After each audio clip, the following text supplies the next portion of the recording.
গাইবান্ধার পলাশবাড়িতে নির্মাণাধীন ভগবান শ্রী রামচন্দ্রের প্রতিমা নিয়ে অনেক তর্ক বিতর্ক হইতেছে। তো আমি গতকালকে আমার পেজে পোস্ট করছিলাম, হ্যাঁ, আমার কিছু আর্গুমেন্ট নিয়ে যে বাংলাদেশে আমাদের যে সকল মুসলিম ভাইয়েরা আছে তাদেরকে নানানভাবে উস্কানো হইতেছে। যেমন তাদেরকে বলা হইতেছে যে এটা নাকি প্রকাশ্যে এই মূর্তিটা তৈরি করা হইতেছে বা প্রতিমাটা তৈরি করা হইতেছে, এটা নাকি সরকারি জায়গায় তৈরি করা হইতেছে, এটা নাকি একদম চিকেন নেকের মাথায় তৈরি করা হইতেছে।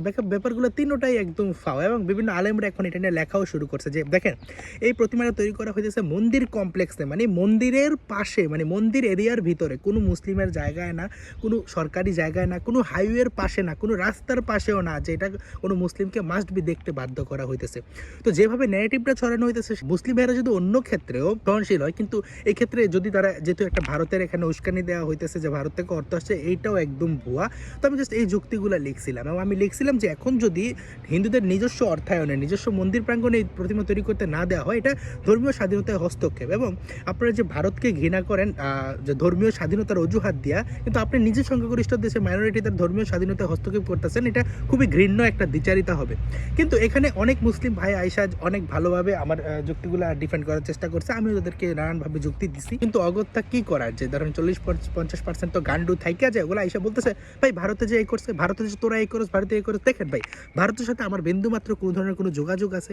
আমি তো ভাই এখানে আসলে উস্কাই দিন, আমি যদি ওন করতাম যে ওইখানে মুসলিমদের এই করা হইতেছে ওই করতেছে, তাহলে ব্যাপারটা ছিল। আমি বরঞ্চ আমার ভিডিওতে অনেকবার বলছি যে নিরীহ যেই কেউ হোক তাকে যেন কোনোভাবে অত্যাচার করা না হয়। এখন যারা বলেন যে ভারতের দায় আমাদেরকে নিতে হবে, আমাদেরকে মাইরা ফেলবেন, ভারতে এই করা হয়েছে ওই করেছে, এখন ভাই দেখেন গত কয়েকদিন আগে সুইজারল্যান্ডে আল্লাহ আকবর বলে তার কেস একজন মুসলিম অমুসলিম কয়েকজনকে কোপাইছে। কয়েকদিন আগে ফ্রান্সে সেম ঘটনা, এর আগে জার্মানিতে আরেক ঘটনা, ফ্রান্সে আরেক ঘটনা, সবগুলোতে আল্লাহ আকবর স্লোগান দিয়ে মানুষকে কোপাইছে। কিন্তু এর মানে কি সেই স্লোগানটার এটা দোষ নাকি মুসলিমদের দোষ? এই কারণে কি যারা মানে আমাদের বাংলাদেশি ভাই যেসব মুসলিমরা আছে অন্য বিদেশে, তাদের উপর কোনো ধরনের অত্যাচার কি মাইনে নেওয়া হয়? আমরা তো অবশ্যই এটা কন্ডেম করি। ভারতে কি হয়েছে সেটার গুজব ছাড়া 1964 সালেও হিন্দুর উপর গণহত্যা চালানো হয়েছে খুলনায়। 1992 সালে বাবরি মসজিদকে কেন্দ্র করে ভারতের হিন্দুরা কি করছে, সেজন্য বাংলাদেশের নিরীহ যে হিন্দু আপনার কোনো ক্ষতি করে না, আপনার সাথে সহাবস্থানে আছে, আপনার প্রতিবেশী, তার উপর ঝাঁপাই পড়ে 2600 নারী ধর্ষিত হয়েছে, তারপরে সেখানে গণহত্যা করা হয়েছে 1964-1992, আপনারা সার্চ করে নিলে পাবেন।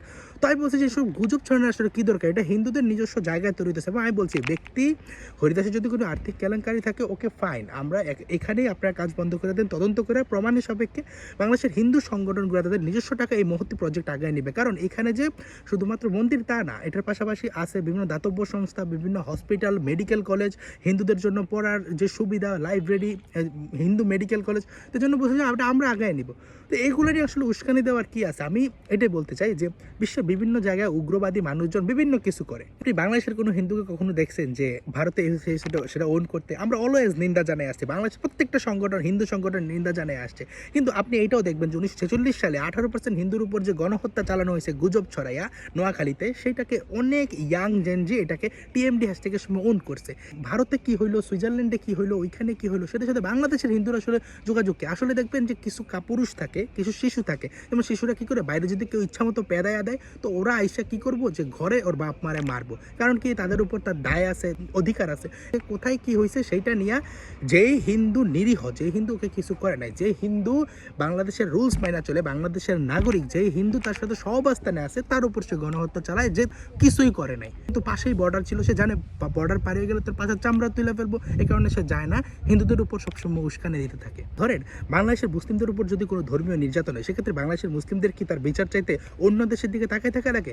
কিন্তু আমার সম্প্রদায়ের মানুষের উপর আক্রমণ করা হইলে সেক্ষেত্রে আমার নাকি আগে ভারতের বলতে হবে, আগে পাকিস্তানের বলতে হবে, আগে এখানে বলতে হবে? কেন ভাই? আমি বাংলাদেশের হিন্দু মানুষ নির্যাতিত হলে আমি বলবো না? আমি বললে আমার কমেন্ট বক্সে এসে বলবো ভারতেরটা বলো কেন ভাই? আমি বা আমাদের প্রতিবাদ কখনো পাওয়ারফুল না। আমরা যদি পাওয়ারফুল হইতাম, এই যে আমাদের যে ভাইদেরকে শুধুমাত্র মিথ্যা ধর্ম অবমাননার অজুহাতে পুরায় মাইরা ফেলছে দীপুচন্দ্র দাস, মুসলিম মেয়ের সাথে প্রেম আছে সন্দেহে হৃদয় রবি দাসকে পিটায় মাইরা ফেলছে, এগুলো আমরা বিচার নিশ্চিত করতে পারতাম, কোনো বিচার হয় না। কিন্তু এই গতকালকে দেখেন জগন্নাথ বিশ্ববিদ্যালয়ের এক ছেলে প্রকাশ্যে মা কালীকে ধর্ম অবমাননা করছে, এখনো কোনো চার্জ নেওয়া হয় নাই। তো আসলে ভাই আমাদের প্রতিবাদকে, আমরা তো খুবই দুর্বল ভাই বাংলাদেশে।